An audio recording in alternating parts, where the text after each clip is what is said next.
Sarah. Sarah. Bienvenidos a el ático de Velayud. ¿Y si lo que ves cuando cierras los ojos no es un sueño? ¿Y si lo que aparece ahí, en ese espacio donde se disuelven la lógica y la razón, fuera real? Una silueta inmóvil, unos ojos sin pupilas, una figura que no se mueve, pero que sabes que te está mirando. Todos la hemos visto alguna vez, aunque la mayoría prefiera no recordarlo. Y es que Come True, dirigida por Anthony Scott Burns en 2020, no trata solo de una chica con problemas para dormir, trata de ti, de mí, de todos, porque hay una parte de nosotros que solo se activa cuando bajamos la guardia, cuando el cuerpo se rinde y el cerebro decide mostrarnos lo que oculta. Sarah duerme mal, o no duerme. Tiene el rostro cansado, los pensamientos rotos y una mochila emocional demasiado pesada para sus 17 años. Vive en parques, evita volver a casa, se refugia en cafeterías abiertas toda la noche. Hay algo que la sigue. No lo dice en voz alta, pero lo sentimos. Lo vemos en sus ojos. Algo la espera cuando cierra los párpados. Algo que viene a buscarla desde lo más profundo de su subconsciente. Y como quien no tiene nada que perder, acepta entrar en un estudio experimental sobre el sueño. Le prometen descanso, control, monitoreo. Pero en lugar de descanso, encuentra la grieta. Una puerta que no puede volver a cerrar. La película nunca te da todo. Te lo insinúa. Te empuja. Te sumerge sin darte tiempo a decidir. Y mientras Sarah duerme conectada a un arnés, un monitor nos muestra lo que ella ve. No lo que sueña, lo que ve. Y lo que hay ahí no es simbólico, es oscuro y está vivo. Una figura se perfila entre la niebla de lo onírico. No tiene rostro, no tiene cuerpo definido, pero tiene una presencia aterradora. Una inteligencia fría, primitiva, que parece esperarla, que parece conocerte. Come True juega con el concepto real de las figuras compartidas en sueños, personas de distintos lugares del mundo, que nunca se han visto, describiendo la misma entidad, la misma figura sin cara, los mismos ojos vacíos. Esto no es invención, está documentado. Y la película lo toma como base para construir algo mucho más inquietante. Una ciencia ficción oscura que se alimenta de miedos colectivos, de traumas dormidos, de un inconsciente que se ha vuelto autónomo. No hay terror en lo explícito. No hay sustos fáciles, no hay gritos ni sangre, solo una sensación de amenaza constante, como si algo acechara más allá del encuadre. El diseño visual de Anthony Scott Burns, también director de fotografía y compositor musical bajo el alias Pilot Priest, es impecable. Lo que ves parece venir de otra época.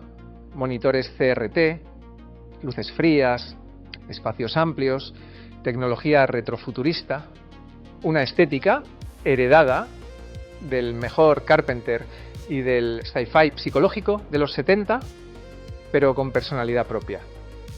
Y el sonido no acompaña, se impone.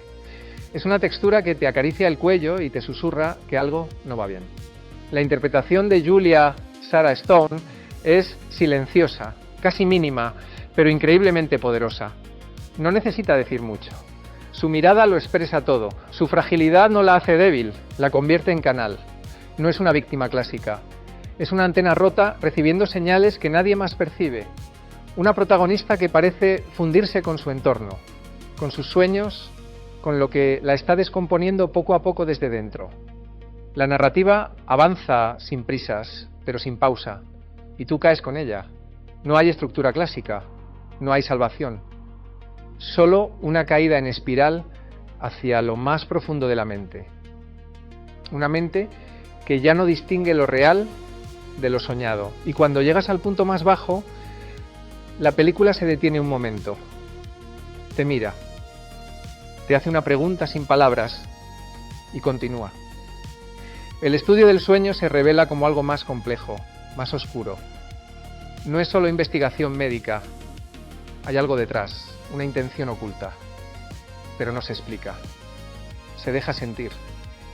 Y mientras el equipo observa a Sarah, desde detrás del cristal, algo empieza a fallar. No en el sistema, en la lógica, en la realidad. Los sueños se filtran al mundo de los despiertos, la noche se extiende, y tú, como espectador, dejas de saber cuándo estás soñando. La película te reprograma, te anestesia con su estética y su ritmo, hasta que la sensación de realidad se vuelve secundaria. Lo que importa ya no es entender, es resistir. Y entonces llega el final, el momento más divisivo, el giro que ha hecho que muchos abandonen la sala con frustración y otros con fascinación. Comet True no cierra su historia con una moraleja ni con una revelación cómoda. Te lanza un puñetazo conceptual que te obliga a reinterpretarlo todo. ¿Era Sarah la paciente? ¿Era el experimento real? ¿Estaba todo en su mente? ¿O era ella la puerta? No hay respuesta definitiva. Y eso es lo que hace grande a esta película, que te obliga a volver atrás, a pensar, a recordarla días después, que te hace desconfiar de tus propios sueños, que te siembra la duda de si alguna vez estuviste despierto. Porque al final Come True no es solo una película sobre el sueño, es sobre el abandono, sobre la entrega, sobre dejar de luchar y dejarse consumir. La figura sin rostro no es un monstruo, es la representación misma de lo que evitamos mirar cuando cerramos los ojos. Y está ahí, dentro de ti, esperando. No necesitas que nadie te lo explique, porque ya lo has sentido. En esa parálisis del sueño, en ese instante entre el terror y la lucidez, en esa sombra inmóvil junto a tu cama, la viste. Y ella también te vio. Come True no busca respuestas, busca grietas, y cuando encuentra una, entra. No te la quitas de encima fácilmente. Te deja una sensación amarga, como si algo se hubiese quedado abierto, como si una parte de ti hubiese sido observada mientras dormías. Así que la próxima vez que cierres los ojos, pregúntate quién está soñando contigo. Y si este video te ha inquietado, aunque sea un poco, suscríbete, comenta y vuelve cuando quieras. Aquí, en el ático de Belayud, las pesadillas también tienen espacio.